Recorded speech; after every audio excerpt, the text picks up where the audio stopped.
Hello and welcome to the summer term and the first story. Thank you everyone who has voted for this one, which is one of my favourites, When a Monster is Born, which I suspect your parents might be thinking the case for some of you guys. I know I think it for my children too. So, When a Monster is Born. They look quite cute, don't they? There are two possibilities.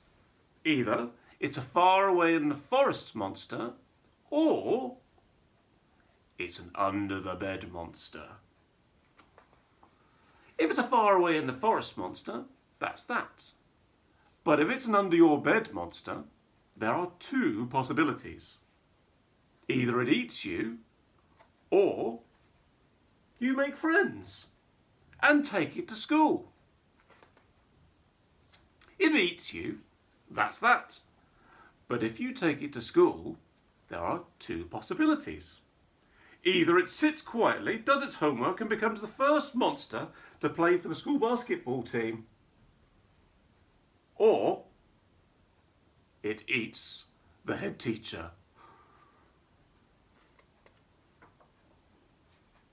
If it sits quietly, that's that. But if it eats the head teacher, there are two possibilities. Either it growls, "Yummy," and dances boogie woogie, or it growls, "Sorry," and walks off through the wall. If it dances boogie woogie, that's that. But if it walks off, there are two possibilities.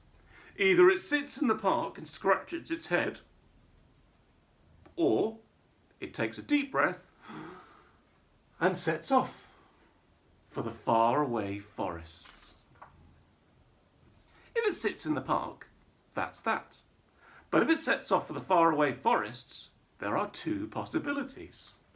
Either it finds an expensive hotel on the way and decides to sleep in it, or it goes round the back of the hotel, finds a broken umbrella and decides to sleep under that. If it sleeps in the expensive hotel, that's that.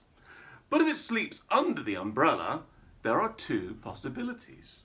Either a kitchen girl comes out and tips a saucepan of porridge over the monster's head. Yuck! Or the kitchen girl notices the monster and stops in her tracks.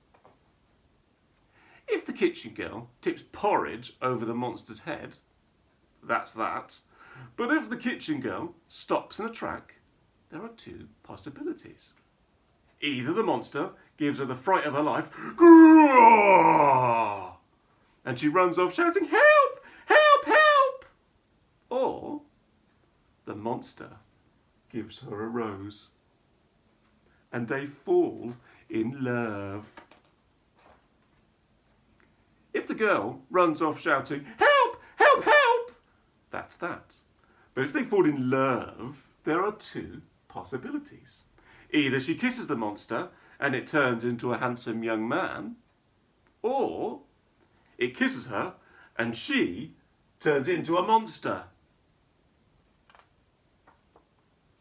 If the monster turns into a handsome young man, that's that. But if the girl turns into a monster, there are two possibilities. Either the monster say, "Ugh, you look horrible now," or the monster says, "Look, I'm a monster, you're a monster, let's get married." How romantic. If the monster says, "Ugh," that's that. But if the monster says, "Let's get married," there are two possibilities. Either the two of them live happily all together and have a baby monster. Or what could happen? They eat each other. Ah! Look, you can see the bitten chunks out of each other's face. Look, he's lost a foot. If they eat each other, that's that.